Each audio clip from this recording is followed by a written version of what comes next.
Morning 12th class. हम यहाँ तक कर लिए थे कि डेरी और मिस्टर लैम के बीच वार्तालाप होती है। डेरी ऐसा बोलता है कि मैं वापस आऊँगा और मिस्टर लैम उसको वापस आने के लिए ही मोटिवेशन देते हैं, लेकिन इनडायरेक्ट वे से। डेरी ये भी कहता है कि मेरे पास पैर है, मैं वापस आ सकता हूँ, ऐसी कुछ बातें करता है। ये लिखा है, आप इस लाइन में देखे हुए हैं, आई कैन रन, मैं दौड़ सकता हूँ। I haven't got a tin leg, मेरा कोई पैर जो है वो टिन का थोड़ी ना है। आई विल बी बैक, मैं वापस आऊँगा। और इस प्रकार डेरी रन्स ऑफ, डेरी जो है वो दौड़ जाता है और वहाँ उस जगह शांति है। जगह मतलब मिस्टर लैम का बगीचा। आगे लिखा भी आप देखें, the sound of the garden again, और उस गार्डन की आवाज़ दोबारा आनी शुरू हो जाती है। वो आवाज़ शुरुआत में भी हम देखे थे, शुरुआत की लाइन में आई थी। आवाज़ें क्या थी कि कुछ जो पक्षी हैं वो गा रहे हैं और पेड़ पौधे शाखाएं हिल रही हैं, जैसे ये शुरुआत में ही sound of bird song, occasional रुक रुक कर या कभी कभार होने वाली ट्री लीव्स, और जो पेड़ की जो पत्तियां हैं उनकी रसलिंग, सरसराहट की आवाज़, यानी वही बगीचे की आवाज़ दोबारा शुरू हो जाती है। आगे मिस्टर लैम के बारे में लिखा है कि जब डेरी चला जाता है तो mister Lamb talk to himself, वो अपने आप से बात करता है। देयर आर माई डियर्स, कि ये रहे प्रिय, डेट यू सीन टू, कि इस प्रकार, यू नो, तुम जानते हो, वी ऑल नो, मतलब इस प्रकार वो बातें करता है। जैसे लिखा भी उसने, आई विल कम बैक, कि आपकी तरह कई लोग ऐसे बोलते हैं कि मैं वापस आऊँगा। दे नेवर डू, वापस नहीं आते। दाउ यद्यपि, note them, never do come back, इस प्रकार वो कर रहा है बातें अपने आप से। और वहीं लिखा है कि द गार्डन नॉइज फेड, और बगीचे में जो आवाज़ें हैं वो फेड, हल्की पड़ जाती हैं। फिर सीन नंबर 2 है, वो लिखा है डेरीज हाउस, यानी अब डेरी अपने घर पहुंच गया। उधर लैम बगीचे में काम लग गया और इधर डेरी चला अपने घर। वहां पहुंचते ही वो अपनी माँ से बताता है कि मैं मिस्टर लैम से मिला, उस बगीचे में गया था। तो उसकी माँ क्या बोलती है, you think I don't know about him, तुम ये सोचते हो कि मुझे मिस्टर लैम के बारे में पता नहीं है। यू थिंक, तुम ऐसा सोचते हो। आई हैवेंट हियर थिंग्स, कि मैंने सुना ही नहीं ये चीज़ों के बारे में। Dairy, you should not believed all you here, आपने जितना भी सुना है उस पर विश्वास नहीं करना चाहिए। ये जो शब्द हैं फिलहाल, ये मिस्टर लैम के शब्द हैं और ये शिक्षा मिस्टर लैम ने डेरी को दी थी।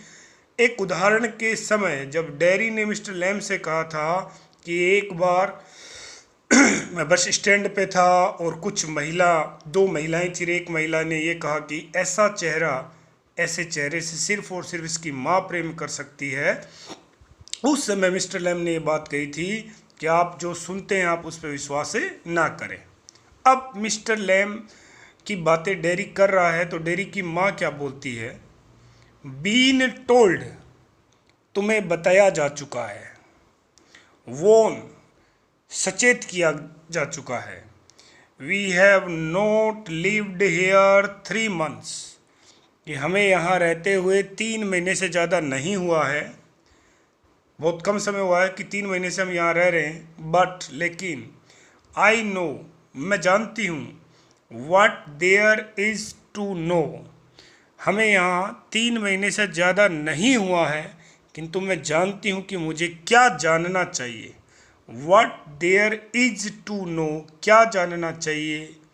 And you are not to go back there, आप वहाँ वापस नहीं जाएंगे, तुम्हें वहाँ वापस नहीं जाना है, वो ये बोलती है। Derry, why are you afraid of, आप किस बात से भयभीत हो, मतलब आपको डर क्या है।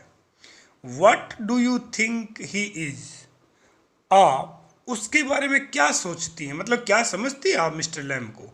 वो ऐसे ही कोई बेकार व्यक्ति नहीं है, वो ऐसा कहता है। उसके आगे एन ओल्ड मैन, वो एक वृद्ध व्यक्ति है, विद ए टिन लेग, और उसका एक पैर टिन का है। ही लीव्स, और वह रहता है इन ए ह्यूज हाउस, एक बड़े से घर में, विदाउट कर्टेन्स, जिसके पर्दे नहीं है, एंड हैज़ ए गार्डन, और उसके पास एक बगीचा है। And I want to be there, और मैं वहाँ जाना चाहता हूँ।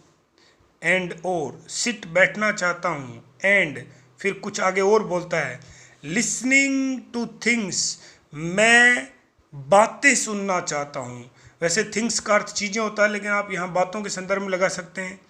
लिसन, सुनना चाहता हूँ। एंड लुक, और देखना चाहता हूँ। और आपको याद हो तो मिस्टर लैम ने यही बात इसको सिखाई थी कि आप किसी भी चीज़ को क्या करो, वॉचिंग करो, देखो, क्या करो, लिसन करो, कुछ ऐसी बातें उन्होंने सिखाई थी।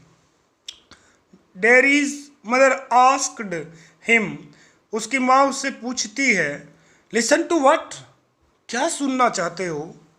डेरी, बीज सिंगिंग, मधुमक्खियाँ गाती हैं। हिम टॉकिंग, मधुमक्खियों का गाना, उनसे बात करना। ये देखिए आप एच कैपिटल लिखा है, ये मिस्टर लैम और मधुमक्खियों के संदर्भ में बोला है कि हिम तो मिस्टर लैम के लिए है। यहाँ एच कैपिटल इसलिए डाला कि वो उन्हें सम्मान के रूप में बोला कि उनसे बात करना, और मधुमक्खियाँ गाती हैं, उनको सुनना मैं चाहता हूँ।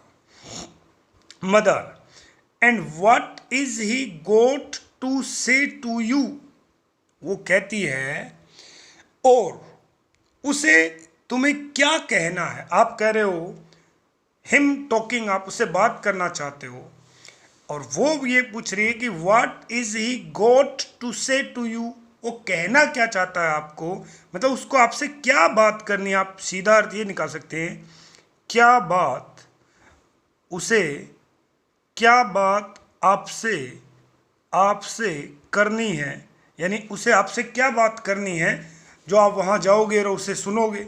डेरी, थिंग्स डेट मैटर, बातें जो महत्व रखती हैं, यानी मुझे उनसे वो बातें करनी है जिनका मतलब होता है, जिनका महत्व होता है।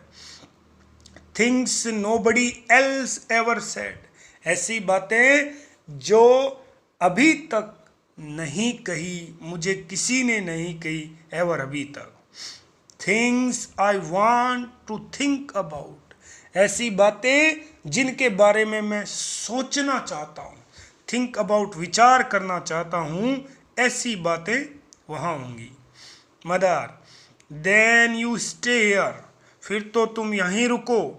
एंड डू योर थिंकिंग, और अपना चिंतन यहीं करो, आप अपना विचार यहीं करो।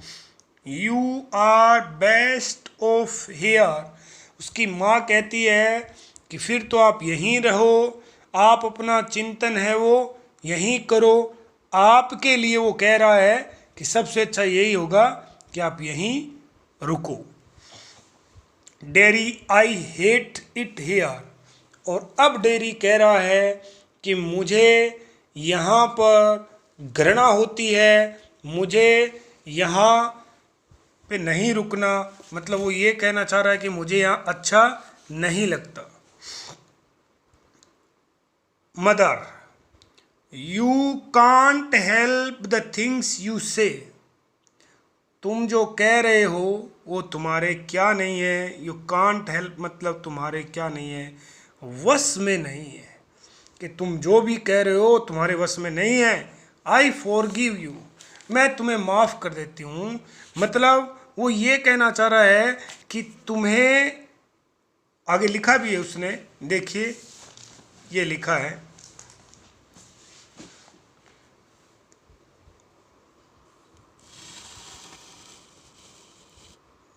लिखा है, it is bound to make you feel bad things, कि तुम्हें बुरी बातें सोचने पर, बैड थिंग्स, बुरी बातें सोचने के लिए क्या कर रखा है, बाउंड कर रखा है, प्रतिबंधित कर रखा है। एंड से देम, और उनके कहने पर, आई डोंट ब्लेम यू, कि मैं तुम पे आरोप नहीं लगाती, मतलब वो ये कह रही है कि तुम जिन शब्दों का प्रयोग अभी अपनी माँ के साथ कर रहे हो उनमें तुम्हारा कोई दोष नहीं है, वो तुम्हें सिखाई गई हैं, उस व्यक्ति ने आपको प्रतिबंधित कर दिया है, चलो फिर भी मैं आपको माफ़ कर देती हूँ। Derry, it is got nothing to do with my face. अब ये मूल बात पे आता है कि इसका मेरे चेहरे से and what I look like, और मैं कैसा दिखता हूं, इससे क्या नहीं है, गोट नथिंग, कोई लेना देना नहीं है। ये अब उन शब्दों का प्रयोग कर रहा है जो मिस्टर लैम ने डेरी को सिखाए थे, उसी भाषा, उसी विचारधारा, उसी दृष्टिकोण को अब ये रख रहा है। I don't care about that, और मुझे उन बातों की कोई परवाह नहीं। And it is not important, और यह महत्वपूर्ण भी नहीं है। It is what I think, महत्वपूर्ण क्या है, मैं क्या सोचता हूँ। It is what I feel, मैं क्या महसूस करता हूँ। It is what I want to see, मैं क्या देखना चाहता हूँ। It is what I find out, क्या मैं पता करना चाहता हूँ। It is what I hear, मैं क्या सुनना चाहता हूँ। मतलब मैं क्या सोचता हूँ, मैं क्या महसूस करता हूँ, क्या मैं देखता हूँ, क्या देखना चाहता हूँ, क्या सुनना चाहता हूँ, क्या पता करना चाहता हूँ, ये सारी चीज़ें महत्वपूर्ण है। It is not important how I look like, मैं कैसा दिखाई देता हूँ, ये कोई बात है ही नहीं, इसका कोई महत्व नहीं है। मानी अब वो एक जो चक्कर डेरी ने अपने चारों तरफ बना लिया था, इस प्रकार का संकीर्ण विचारों का, और जिस चक्कर में डेरी ने अपने आप को कैद कर लिया था, अभी वो इस चक्कर को तोड़ रहा है, बाहर निकल रहा है। अभी वो बात समझ गया है, यानी वास्तविकता में उसको पता चल रहा है हाउ टू लिव, कैसे जीवित रहना चाहिए, क्या करना चाहिए। And I am going back to there, और मैं वहाँ वापस जा रहा हूँ। ओनली टू हेल्प हिम, फिलहाल तो मैं केवल उसकी मदद करने के लिए जा रहा हूँ। विद क्रैब एप्पल्स, वो जो देसी या अध कच्चे अध पके जो सेब है उनको उनको तोड़ रहा है, इसलिए उनकी मदद करने में जा रहा हूँ। Only to look at things, वो कह रहा है केवल वस्तुओं को देखने, एंड लिसन, और सुनने। बट आई एम गोइंग, लेकिन मैं जा रहा हूँ। Mother you shall stop hair, आपको यहाँ रुकना है, तुम यहीं रुकोगे। माने इस तरह वो उसको चेतावनी दे रही है कि आपको यहीं रुकना है। डेरी, ओ नो, अरे नहीं, ओ नो, अरे नहीं, बिकॉज, क्योंकि, इफ़, यदि, I don't go back there, यदि मैं वहाँ वापस नहीं गया, I will never go anywhere in this world again, तो मैं इस दुनिया में दोबारा कभी कहीं जा ही नहीं पाऊंगा। और ऐसा बोलते ही डेरी वहाँ से निकल पड़ता है, और क्या होता है, द डोर स्लैम्स, और जो दरवाज़ा है वो धड़ाम से बंद होता है। स्लैम वैसे तेज गति से दरवाज़ा पटकना होता है, और धड़ाम से दरवाज़ा क्या होता है, बंद होता है। डेरी रन्स, डेरी दौड़ता है। ये देखिए ध्यान से, ये एक शब्द होता है पेंटिंग, चित्रकारिता, और ये जो शब्द है PANTING, ये पेंटिंग है, इसका अर्थ होता है हाफना। And I want the world, वो कहता है कि मुझे ये दुनिया चाहिए। आई वॉन्ट इट, मैं इसे चाहता हूँ। आई वॉन्ट इट, मैं इसे चाहता हूँ। द साउंड, आवाज़, ऑफ हिज पेंटिंग, उनके हाफने की आवाज़, उसके हाफने की आवाज़, फेड्स का अर्थ होता है हल्की पड़ जाती है, हल्की पड़ जाना, धीमी पड़ जाना। अब आ गया जी आपका लास्ट सीन, सीन नंबर 3, और दोबारा ये सीन कहाँ का है, ये सीन है मिस्टर लैम से गार्डन, और मिस्टर लैम के बगीचे का ही ये सीन है। देखिए जी, mister Lamb's garden mister Lamb का बगीचा है। गार्डन साउंड्स, बगीचे की आवाज़ें। अब बगीचे की आवाज़ों में क्या क्या है देखना। द नॉइस, आवाज़। ऑफ ए ब्रांच, एक शाखा की। शिफ्टिंग का अर्थ होता है जी झुकना, झुकना और फिर वापस उठना, उसको कहते हैं शिफ्टिंग। एप्पल्स थमिंग डाउन, सेब नीचे गिर रहे हैं। और थमिंग डाउन का अर्थ होता है वो जो धम की आवाज बनती है वो आवाज। द ब्रांच शिफ्टिंग अगेन, शाखा फिर झुकती है और ऊपर की तरफ जाती है जब हवा चलती है, या आप शाखा को पकड़ के फल गिरा रहे हैं, जैसे हम किसी झाड़ी की शाखा को पकड़ के बेर वगैरह गिराते हैं, सेम वही बात। मिस्टर लैम अपनी धुन में लगा है। काम करते समय कई लोग होते हैं उनकी आदत होती है बोलना, वो बड़बड़ा रहा है, क्या बोल रहा है? स्टडी, लगातार, लगातार। डेट्स, यह। गोट इट, मिल गया। डेट इज इट, यह यहाँ है। मोर एप्पल्स फॉल, और से वे गिरते हैं, फॉल फेले फॉलन। एंड अगेन, और दोबारा।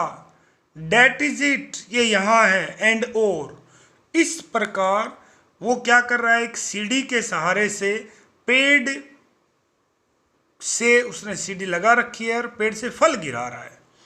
अचानक क्या होता है, एक क्रीक। देखिए जी, एक क्रीक जो है ना, इसका अर्थ आप हिंदी में यदि देखें तो चरमराहट लिख सकते हैं। देखिए जो मैं समझाता हूँ चरमराहट क्या।